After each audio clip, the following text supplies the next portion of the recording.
The boy was 11 years old, his sneakers held together by gray duct tape, and when he tugged on the sleeve of the wealthiest man in Charleston and said the words out loud, the entire ballroom went silent in a way that silence is not supposed to happen at a charity gala. 300 people in tuxedos and silk gowns stopped mid-sentence. A waiter froze with a tray of champagne flutes balanced on his palm. The string quartet did not so much stop playing as forget how. And the woman on Marcus Whitfield's arm, the woman who had been his wife for 19 months, the woman whose face had appeared on the cover of Charleston Society magazine just 6 weeks earlier, looked down at the small boy in the duct-taped sneakers and went pale beneath her perfect makeup. Marcus felt the boy's grip tighten on his cuff. He looked down. He saw a child he had never met before in his life. And he heard the boy say it again, louder this time, loud enough for the closest cameras to catch every syllable. "She's not your wife, sir. I don't know who she is, but she's not." But to understand how a homeless 11-year-old ended up inside the Magnolia Grand Hotel that night, and how he came to know something that not even Marcus Whitfield himself had figured out, you have to go back 2 months earlier, to a stretch of cracked sidewalk on East Bay Street, where the boy slept most nights with his back against a dumpster that smelled faintly of fried shrimp and bleach. His name was Daniel. He did not use a last name anymore, because the last name belonged to a father who had not come home from a fishing trip 3 winters ago, and a mother who had stopped getting out of bed shortly after, and a system that had moved him through 4 foster homes in 18 months before he decided the streets were quieter than any of them.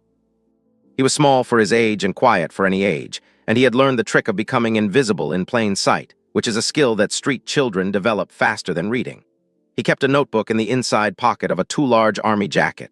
He drew faces in it, faces of strangers mostly. The man who ran the coffee cart on Meeting Street, the old woman who fed pigeons by the fountain, the mailman who always nodded at him even though he was not supposed to. Daniel did not draw because he wanted to be an artist. He drew because faces, once he had really looked at one, did not leave him. They sat behind his eyes and waited, and the only way to make them stop waiting was to put them on paper.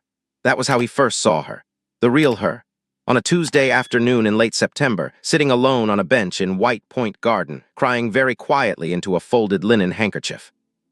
She was dressed simply, no jewelry, hair pulled back, but Daniel had been watching people long enough to know the difference between a woman who has nothing and a woman who is dressed to look like she has nothing. This one was the second kind. He sat 3 benches over and pretended to tie his shoe and drew her face from the side without her noticing. She had a small scar on her jawline, just below the left ear, shaped almost like a comma. She wore a thin gold ring on her right hand, not her left. And while she cried, she kept whispering the same word over and over, a word Daniel could not quite make out at first, until she said it loud enough for the wind to carry it, and the word was please. She did not see him. She got up after maybe 20 minutes, folded the handkerchief into a precise square, slipped it into her coat pocket, and walked away in the direction of the harbor. Daniel finished the drawing. He wrote the date at the bottom, the way he always did. And then he turned the page and forgot about her, the way he forgot about everyone eventually, because forgetting was another skill the streets taught early. He would not see her face again for 6 weeks, and when he finally did, it would be staring back at him from the front page of a newspaper somebody had thrown in the trash outside the public library. The headline above the picture said, "Charleston heiress Catherine Whitfield returns home after health retreat." The photograph showed a smiling woman on the arm of a smiling billionaire, and the woman in the photograph was not the woman Daniel had drawn in White Point Garden. It was not even close. Daniel stared at the newspaper for a long time.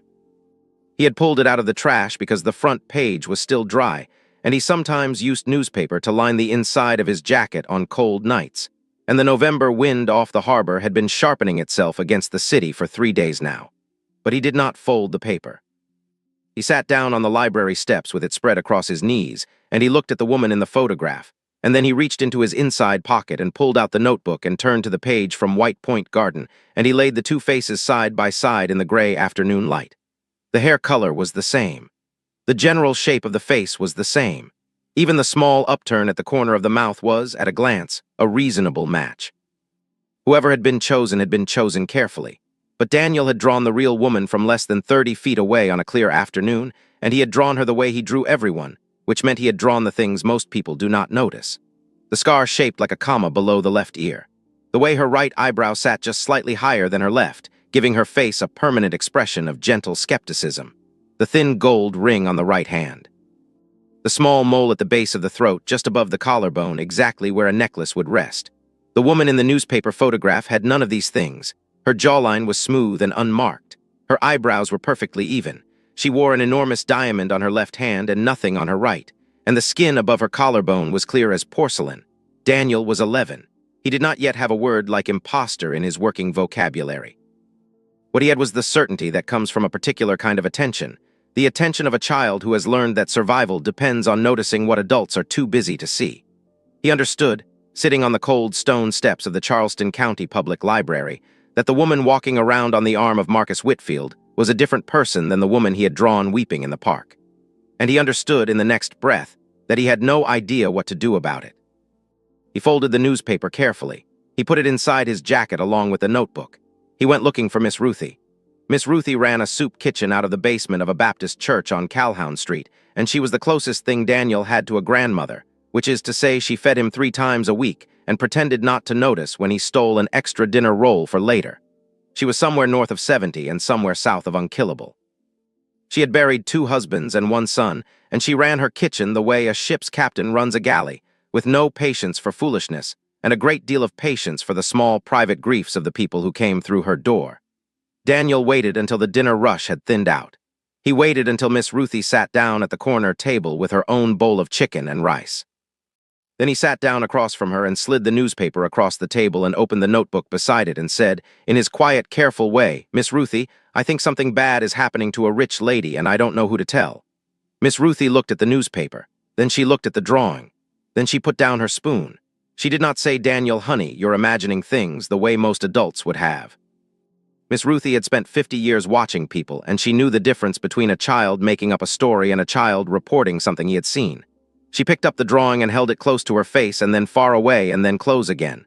She traced the comma-shaped scar with the tip of her finger. She looked at the newspaper photograph for a long time. Then she said very softly, "Baby, where did you see this woman?" Daniel told her. "The bench. The handkerchief." The whispered word, the date written at the bottom of the drawing in his careful round handwriting, September 23rd. Miss Ruthie set the drawing down. She folded her hands on the table in front of her. And then she said something that Daniel would remember for the rest of his life, because it was the first time in 3 years that any adult had taken something he said and treated it as though it might be true. She said, "Daniel." Catherine Whitfield went into a private clinic in Switzerland on September 15th. She is not supposed to have come home until November 1st. She paused, and she didn't fly back through Charleston. She flew into New York. Miss Ruthie was not, on the face of it, the sort of woman who would know the travel itinerary of a Charleston heiress. She was a soup kitchen cook with arthritic knees and a basement office that smelled like simmering onions. But Charleston is the kind of city where every story eventually finds its way to the kitchens, because the kitchens are where the help eats, and the help sees everything. Miss Ruthie's niece worked as a housekeeper at the Whitfield estate on Trad Street. Miss Ruthie's niece had been the one to pack Catherine Whitfield's suitcases for Switzerland in early September. And Miss Ruthie's niece had mentioned, over a plate of cornbread 2 Sundays ago, that something at the big house was off. She had not been able to say what. Only that the staff had been told the missus was returning early. That the flowers in the master bedroom had been changed to white lilies, which Catherine had always hated because they reminded her of her mother's funeral. That a new personal assistant had been hired, a woman named Vivienne, who did all of the missis's correspondence now, and answered her phone and turned visitors away at the door with a polite firmness that Catherine had never possessed. Miss Ruthie told Daniel all of this in the quiet voice she used when the kitchen was empty and the lights were low. She did not tell him because she thought he could do anything about it. She told him because she had decided somewhere between the drawing and the newspaper that this was no longer a child's strange story. This was something else. And Miss Ruthie had lived long enough to know that when a thing is wrong in a rich man's house, the people who notice first are almost always the ones with no power to fix it. "What do we do, Miss Ruthie?" Daniel asked. She looked at him for a long moment. "We don't do anything tonight, baby. You eat your supper. You sleep somewhere warm. The reading room at the library stays open till 9. You hear me?" He nodded. "And tomorrow," she said, "we find out who that woman in your drawing is. Because if Catherine Whitfield is not in that big house on Trad Street, then she is somewhere else. And somewhere else is a place we need to find." Daniel slept that night on the floor of the church basement, under a folded blanket Miss Ruthie kept for emergencies, with the notebook tucked under his head like a pillow. He dreamed of the woman on the bench. In the dream, she was still crying, but now she was crying inside a small white room with no windows and a door that did not have a handle on the inside. She looked up at him through the dream and mouthed the same words she had mouthed in the park. "Please." Daniel woke up before dawn with his heart pounding, and he lay in the dark for a long time listening to the heater click on and off, and he understood without being told that whatever had happened to the real Catherine Whitfield was still happening. Right now, tonight, while he was lying safe on a church basement floor. In the morning, Miss Ruthie made phone calls. She made them from the rotary phone on the wall by the pantry, the cord stretched as far as it would go so she could keep an eye on the pot of grits. She called her niece on Trad Street and asked, in a voice carefully arranged to sound like nothing, when the missus was last seen having a normal conversation with the staff. The niece thought about it. She said it had been weeks. The missus did not come downstairs anymore. The missus took her meals in her room. The missus had developed, the new assistant Vivienne said, a sensitivity to noise and light, and required quiet. Miss Ruthie called a woman she knew who worked nights at a private clinic on James Island, a small, expensive place that catered to wealthy women with what the brochures called exhaustion. She asked the woman whether anyone matching Catherine Whitfield's description had been admitted in the last 6 weeks. The woman said she could not say. The woman's tone said she had said everything by saying she could not say. Miss Ruthie hung up the phone. She turned to Daniel, who was sitting at the corner table eating grits and watching her with the gravity of a small judge. "Baby," she said, "I think Catherine Whitfield is alive, and I think somebody has put her somewhere she cannot leave." She paused. She wiped her hands on her apron. She looked at the drawing on the table. "And I think your Mr. Whitfield doesn't know it." Marcus Whitfield was 46 years old and worth, on a conservative estimate, somewhere north of $2 billion. He had inherited shipping. He had built logistics. He had married, at the age of 44, a quiet woman named Catherine Ashford, whose family had been in Charleston since the city had a name. And the marriage had surprised everyone who knew him, because Marcus Whitfield had spent the previous 2 decades being the kind of man who did not seem capable of loving anything that could not be loaded onto a container ship. But he had loved Catherine. The people who worked for him agreed on this without discussion. He had loved her in the way that quiet, powerful men sometimes love, which is to say without much display but with a steadiness that reorganized his entire life around her presence. And then in late August, Catherine had started to seem tired. Then more than tired. She had headaches that did not respond to medication. She had trouble sleeping. She lost weight. A specialist in Atlanta had suggested rest, a change of scenery, a quiet European clinic that handled this sort of thing for the sort of people who could afford to handle it quietly. Marcus had wanted to go with her. Catherine had insisted, gently but firmly, that he stay and run the company. The whole point of the retreat, she had said, was to be alone, to not be Mrs. Whitfield for a little while, to be Catherine Ashford again just for a season. He had let her go. He had put her on the plane himself, at the small private terminal on John's Island, on the morning of September 15th. He had kissed her forehead and told her he loved her and watched the jet climb into a clear blue sky. He had gone back to the house on Trad Street and worked 16-hour days for 6 weeks because working 16-hour days was how Marcus Whitfield managed missing anyone. And then, on October 28th, 4 days earlier than expected, the plane had come back. Catherine had walked off it onto the tarmac at Charleston Executive Airport, into the late afternoon light, and Marcus had been waiting beside the car with a bouquet of the wrong flowers, white lilies he had ordered, because the florist's new girl had misheard him on the phone, and Catherine had smiled at the lilies and said they're lovely, darling, and Marcus had felt for the first time in 6 weeks that his life had stopped tilting. He had not noticed in that moment that Catherine hated lilies. He had not noticed because he was holding her, and she was smiling, and her perfume was the same, and her voice was the same, and her laugh, when he made a small joke about the airport security guard, was almost the same. Almost. There had been, just for an instant, a beat too long before she laughed. A microscopic hesitation, the kind of pause that happens when a person hears a joke in a language they are still learning. But she had laughed, and the laugh had been close enough, and Marcus Whitfield, who had spent 6 weeks missing his wife, had reached for the explanation that any man in love would reach for. She was tired. The flight was long. She would be herself again in the morning. She was not herself in the morning. She was not herself in the afternoon. She was not herself in the week that followed. But the not herself was so small, so subtle, so easily explained by jet lag and recovery and the lingering effects of whatever the Swiss clinic had given her, that Marcus did not let himself name what he was seeing. She did not want to go riding. Catherine had ridden horses since she was 4. She did not want to play the piano. Catherine had played the piano every morning for 19 months. She did not laugh at the old jokes, the private ones, the small shared references that married couples accumulate. She laughed at new things instead, or what should have been new things, things Marcus had said before and she had never found funny, and now suddenly did. He told himself she was changing. He told himself the retreat had done what retreats were supposed to do. He told himself he was being a fool to want her to be exactly the woman she had been before, because no one came back from 6 weeks of rest exactly the same. He was telling himself all of this on the morning of November 2nd, sitting at the breakfast table on the veranda overlooking the garden, watching the woman who was not his wife pour herself a cup of coffee with her left hand. Catherine was right-handed. He noticed, and then, very deliberately, he stopped noticing. There is a particular kind of denial that wealthy men practice with the same discipline they bring to their portfolios, and Marcus Whitfield had been practicing it for 9 days by the morning he stopped noticing the coffee cup. He stopped noticing the coffee cup the way a man stops noticing the small leak in the roof of a house he loves, not because the leak is not there. Because the alternative, the act of climbing up and looking, is more frightening than the slow, steady ruin of the ceiling below. The annual Whitfield Foundation Gala was scheduled for the evening of November 6th at the Magnolia Grand Hotel. It was the largest charity event of the Charleston season, 300 guests, a silent auction, a live orchestra, press from 3 states, and a society correspondent from New York. Catherine had chaired the gala for 2 years running. Catherine had picked the menu in July before she got sick. Catherine had been the one to insist, the previous spring, that the proceeds go entirely to the Lowcountry Children's Shelter, a foundation that served, among others, the homeless and foster-displaced children of Greater Charleston.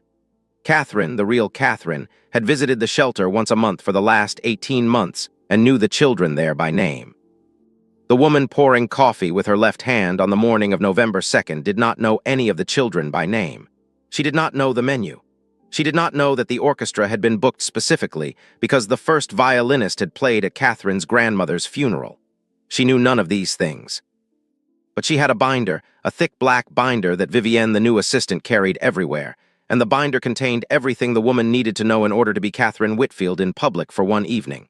Names, faces, anecdotes, phrases, small private jokes Marcus had shared with his wife and had been recorded somewhere by someone who had been listening. Daniel and Miss Ruthie did not know about the binder. They did not know about Vivienne's full role. They did not know who had arranged this, or why, or how deep the arrangement went. What they knew on the morning of November 2nd was that the gala was 4 days away, and that the woman in the newspaper was going to stand on a stage in front of 300 people and 3 television cameras and pretend to be a woman Daniel had drawn weeping on a park bench 6 weeks earlier. Miss Ruthie made a decision. She made it the way she made most decisions, which was without telling anyone she was making it. She told Daniel that he was going to stay at the church for the next few days. She told him that he was going to eat 3 meals a day and take a hot shower every night and sleep on the cot in the back room and not, under any circumstances, go anywhere alone. She told him to keep the notebook on him at all times.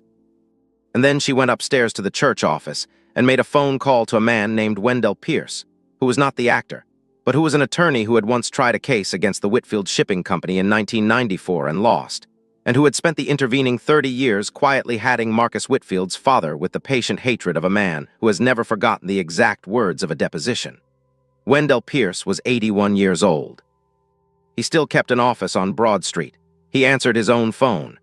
Miss Ruthie had known him since they were both children in the same neighborhood, before that neighborhood had become the kind of neighborhood that produced attorneys, and she trusted him in the specific way that you trust a man who has, all his life, been on the side of the people the city pretends not to see. She told him the story. She told him about Daniel, about the drawing, about the date, about the niece on Trad Street, about the white lilies and the new assistant and the coffee cup, because by now her niece had reported the coffee cup too, the missus pouring her own coffee at breakfast and reaching for it with the wrong hand. Wendell Pierce listened. He did not interrupt. When Miss Ruthie was done, he was quiet for almost a full minute. And then he said in the careful gravel of his old courtroom voice, "Ruthie, if what you are telling me is true, then somewhere in this city there is a woman being held against her will and a fortune being prepared to change hands and a man who is about to lose everything without knowing he has lost it." He paused, and we have 4 days. Wendell Pierce did not believe in miracles, but he believed in paperwork, and he believed in the way that paperwork, properly read, can sometimes do the work of a miracle. He spent the afternoon of November 2nd in his office on Broad Street with the door closed and the blinds drawn, pulling up every public filing he could find related to the Whitfield Family Trust, the Whitfield Foundation, and Catherine Ashford Whitfield's personal estate. He was looking for one thing in particular. He found it in a document filed at the Charleston County Courthouse 3 weeks earlier, a power of attorney, limited but durable. granting authority over Catherine Whitfield's personal finances and medical decisions to one Vivienne Marchetti, executive assistant, in the event that Mrs. Whitfield was incapacitated, unavailable, or otherwise unable to act on her own behalf for a period exceeding 72 hours. The document was dated September 12th, 3 days before Catherine had boarded the plane to Switzerland. Her signature was on it, notarized, witnessed. Wendell Pierce looked at that signature for a long time. He had a sample of Catherine Whitfield's real signature in his files from a charitable filing she had made the previous year. He laid the two side by side under his desk lamp. They were close. They were very close, but the loop of the C in Catherine sat a little differently. The terminal stroke of the W sat a little differently. They were close enough to pass any bank teller, any notary, any reasonable comparison. They were not close enough to pass Wendell Pierce, who had spent 40 years looking at forged signatures. He picked up the phone. He called a private investigator he had used twice before, a woman named Delphine Boudreau who worked out of a small office in North Charleston and had a way of finding people who did not want to be found. He told her in 3 sentences what he needed. He needed to know where Catherine Whitfield actually was. He needed to know by Friday morning. He told her his client could pay any reasonable fee. He did not tell her that his client was a soup kitchen cook and a homeless 11-year-old because the client was, in the relevant sense, neither of those people. The client was Catherine. Delphine Boudreau took the case. She started with the flight manifest. Within 4 hours, she had established that no commercial or private aircraft registered under Catherine Whitfield's name, or under any Whitfield corporate account, had landed at Charleston Executive on October 28th. The plane that landed that day, the one Marcus Whitfield had met at the tarmac, had originated not in Zurich but in Miami and had no record of any international leg in the preceding 90 days. The flight that had taken Catherine to Switzerland on September 15th had landed there. There was no record of any flight bringing her back. Catherine Ashford Whitfield had entered Europe and had not, by any record Delphine Boudreau could access, left it. Delphine kept digging. The Swiss clinic where Catherine was supposed to have been treated existed. It was real. It was discreet. It was expensive. It also had no patient by the name of Catherine Whitfield or Catherine Ashford registered at any point in September, October, or November. The reservation that had been made in July under Marcus Whitfield's credit card had been canceled on September 14th. The cancellation had been made by phone. The phone number traced back to a prepaid mobile purchased in Charleston 2 weeks earlier. The mobile had been activated once and then never used again. By the evening of November 3rd, Delphine Boudreau had assembled enough of the picture to call Wendell Pierce back. She told him, in the flat, unhurried voice she used when she was reporting something she did not like, that Catherine Whitfield had never reached Switzerland. The plane had taken her to a private airstrip outside Lyon, France, where a car had met her. The car was registered to a corporate shell traced eventually to a holding company in Luxembourg. The holding company had 3 directors. One of them was Vivienne Marchetti. She's in France, Delphine said, or she was 6 weeks ago. I'm working on where she is now, but Wendell, there's something else. What? Vivienne Marchetti is not her real name. Her real name is Vivienne Whitfield. She is Marcus Whitfield's half-sister, same father, different mother. She was written out of the inheritance 41 years ago when she was 7 years old. And as far as I can tell, she has spent her entire adult life waiting for the right moment to take it back. Wendell Pierce set down the phone and closed his eyes. The picture was complete now, and the picture was very, very bad. Wendell Pierce did not sleep on the night of November 3rd. He sat in his office until past 3 in the morning with a yellow legal pad and a black pen and worked out, step by step, what was about to happen and how little time was left to stop it. Vivienne had not arranged this for nothing. The power of attorney was the doorway, but the doorway by itself was not the prize. The prize was the gala, because the gala was where the announcement was going to come. Wendell understood this with the cold clarity of a man who has watched 100 families destroy themselves over money. At the gala, in front of 300 witnesses and 3 television cameras and the entire Charleston society apparatus, the woman pretending to be Catherine was going to announce something. Wendell did not yet know what. A new initiative, a foundation restructuring, a transfer of trustee authority. Something dressed in the language of philanthropy that would, when the paperwork was unpacked weeks later, turn out to have moved a significant portion of Catherine Whitfield's personal estate into a vehicle controlled by Vivienne. And because the announcement would have been made publicly, by Catherine herself in front of cameras, the legal challenge afterward would take years. By the time anyone unwound it, the money would have moved 3 times, and the real Catherine would be, in the most literal sense, gone. Either declared dead in absentia after a tragic accident abroad, or quietly returned to Charleston as a woman with a damaged mind who could not remember what she had signed. and Marcus Whitfield would be left holding the wreckage of a marriage to a woman who had never existed. Wendell looked at the calendar on his desk. The gala was in 72 hours. He could go to the police. He thought about this for a long time. The police would require evidence. The evidence he had was a child's drawing, a soup kitchen cook's testimony, and a private investigator's report assembled from sources that would not survive a deposition. The Whitfield name in Charleston was not a name the police moved against on the strength of a drawing. By the time a detective took it seriously, the gala would be over. The announcement would be made. The money would be moving. He could go to Marcus directly. He thought about this longer. Marcus Whitfield had not spoken to Wendell Pierce in 30 years, and the last time they had spoken, Marcus had been a 22-year-old law student sitting in the gallery watching Wendell get destroyed by his father's defense team. Wendell did not know what kind of man Marcus had become. He knew the public version. He did not know whether the public version would listen to an 81-year-old attorney with a grudge and a homeless boy's notebook, or whether he would have them both removed from the property before the second sentence. He could go to the press.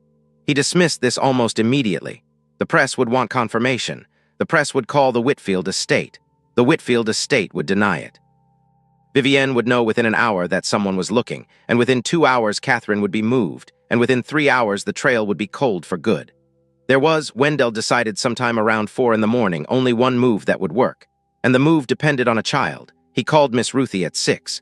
He told her in the careful voice of a man who is asking another person to risk something they love what he was thinking.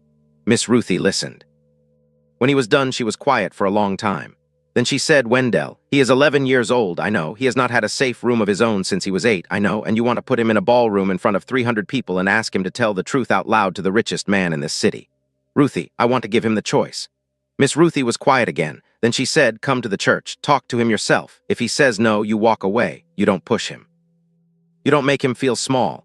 You don't use a child for your own old fight with that family. You hear me?" "I hear you." He drove to the church at 7.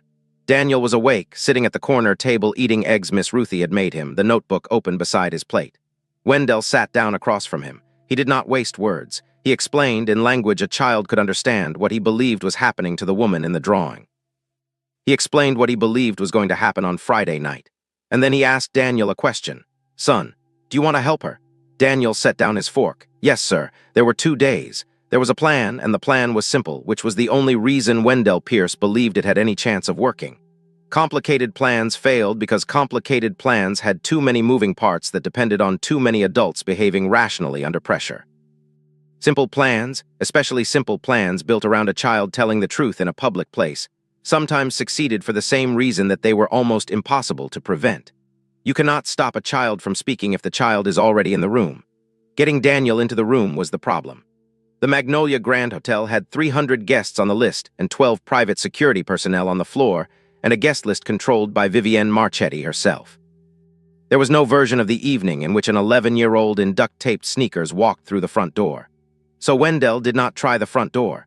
He tried the back. The Lowcountry Children's Shelter, the foundation receiving the gala's proceeds, had a long-standing tradition that Catherine Whitfield had personally established the previous spring. At the climax of the evening, just before the formal announcements, 6 children from the shelter would be brought onto the small stage at the front of the ballroom. Catherine would present them each with a framed photograph of themselves taken at the shelter, and she would say a few words about each child by name, and the photograph would be auctioned for the shelter's benefit. The children were the centerpiece of the evening. The children were also, Wendell realized when he read the program for the 4th time on Thursday morning, the one category of person whose presence in the ballroom would not be questioned by Vivienne, because Vivienne herself had presumably arranged for the children to be there. 6 children, vetted by the shelter, already on the approved list, already expected on the stage. Wendell called the shelter's director. Her name was Anita Coleman, and she had been running the shelter for 22 years, and she had known Catherine Whitfield personally, and she had not, as it happened, been entirely comfortable with the version of Catherine who had attended the last planning meeting in October. She had said nothing at the time. People did not say things to the Whitfield family. But when Wendell Pierce called her on Thursday morning and told her in 5 careful sentences what he believed was happening, Anita Coleman listened all the way through without interrupting, and at the end she said, "Mr. Pierce, tell me what you need me to do." What he needed her to do was add one more name to the list of children attending the gala. A boy, 11 years old, new to the shelter, quiet, well-behaved. The shelter's records would show he had been there for 9 months. The shelter's records would, in fact, show whatever Anita Coleman decided they showed, because Anita Coleman was the only person who saw them. Daniel would arrive with the other 5 children at 6 in the evening, in a clean shirt and clean pants, and a pair of dress shoes that Miss Ruthie had bought at a thrift store on King Street for $11. He would sit at the children's table near the stage. He would eat the dinner that was served to him. And at the moment the children were brought up to receive their photographs, he would walk up with them, and at the moment Catherine, the false Catherine, leaned down to hand him his frame, he would say the words out loud. That was the plan. There was a second part to the plan, and the second part was more delicate, because the second part involved Marcus Whitfield. Wendell understood that the boy could speak the words, but the words by themselves would land like a child's mistake unless Marcus was prepared to hear them. A man in love does not abandon his belief in his wife because a homeless boy in dress shoes tugs on his sleeve. A man in love laughs nervously and apologizes to the room and has the boy escorted out. The words had to fall onto soil that had already been turned. Marcus had to have a reason before Daniel ever opened his mouth to look down at that small face and listen. So on Thursday afternoon, Wendell did something he had not done in 30 years. He drove to the Whitfield offices on East Bay Street. He gave his name at the reception desk. He said he had a personal matter that concerned Mr. Whitfield's wife. He waited in the lobby for 40 minutes. And then, to his quiet astonishment, the elevator opened and Marcus Whitfield himself stepped out and said, in a voice that Wendell had not expected, "Mr. Pierce, my father is dead. Whatever you came here to say to him, you can say to me." Wendell Pierce had prepared a speech. He abandoned it in the elevator. What he said instead, in the small private conference room on the 14th floor with the door closed and Marcus Whitfield sitting across the table looking, for the first time in 30 years, not like his father's son, but like a man who had not slept properly in many weeks, was the simple and unadorned truth. He laid Daniel's drawing on the table. He laid the newspaper photograph next to it. He laid the Luxembourg Holding Company filings next to that, and the power of attorney with the slightly wrong loop of the C, and Delphine Boudreau's 3-page summary of the flight records, and the canceled Swiss clinic reservation, and a single sheet of paper at the very end on which he had typed in plain black letters Vivienne Marchetti's real name and her relationship to the Whitfield family. He did not say a word while Marcus read. Marcus read slowly. He read each document twice. When he reached the last sheet of paper, the one with Vivienne's name on it, he did not react at all for a long moment. Then he set the paper down very carefully, the way a man sets down something that might shatter, and he placed both of his hands flat on the table on either side of the documents, and he closed his eyes. When he opened them, he said, "Where is my wife?" "We don't know yet," Wendell said. "Miss Boudreau is still working on it. We believe she is alive. We believe she is being held somewhere in southern France. We do not have a precise location. And the woman in my house, we believe she is a hired actress. We believe she has been coached for months. We believe the entire purpose of the gala tomorrow night is to allow her, on camera, in front of 300 witnesses, to announce a restructuring of your wife's foundation that will move a significant portion of Catherine's personal estate into a vehicle controlled by your half-sister." Marcus did not move. "Mr. Whitfield," Wendell said, "I am 81 years old. I tried a case against your father in 1994 and I lost it badly, and your father took something from a family I cared about that he should not have taken, and I have not forgotten it.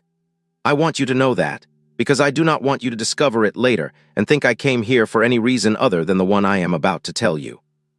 I came here because a homeless 11-year-old boy drew your wife's face on a park bench 6 weeks ago, and that drawing is the only reason any of us know she is missing.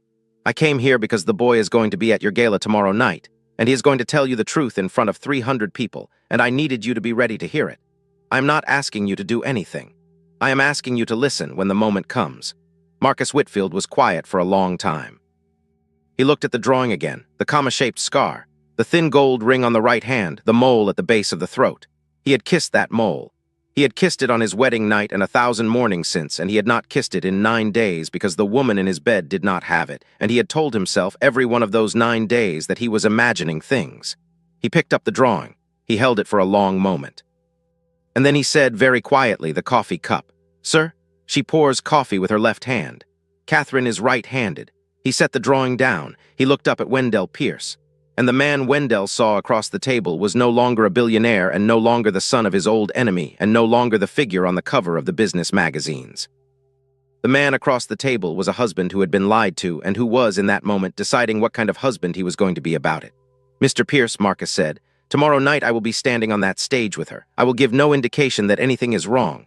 I will smile. I will let her make her announcement. And when the boy walks up, I will listen." He paused. "And then, Mr. Pierce, you and I are going to find my wife." Wendell Pierce nodded once. He gathered the papers. He left the building at 4:17 in the afternoon, walked 3 blocks to his car, sat down behind the wheel, and finally allowed himself to exhale. 26 hours remained. The Magnolia Grand Hotel on the evening of November 6th was lit from within like a lantern. The cars came up the long curve of the drive in a slow, ceremonial line, and the women stepped out of them in silk, and the men stepped out in black tie, and the photographers clicked, and the doormen bowed, and the orchestra inside the ballroom played something soft and old. At 6 o'clock, a small white van from the Lowcountry Children's Shelter pulled up to the service entrance at the back of the hotel. 6 children climbed out. 5 of them were laughing nervously and adjusting unfamiliar collars. The 6th was a quiet boy in a clean white shirt and black dress shoes from a King Street thrift store, with a notebook tucked into the inside pocket of a borrowed blazer, and his hand held tightly by Miss Ruthie, who had insisted on riding with him as far as the door.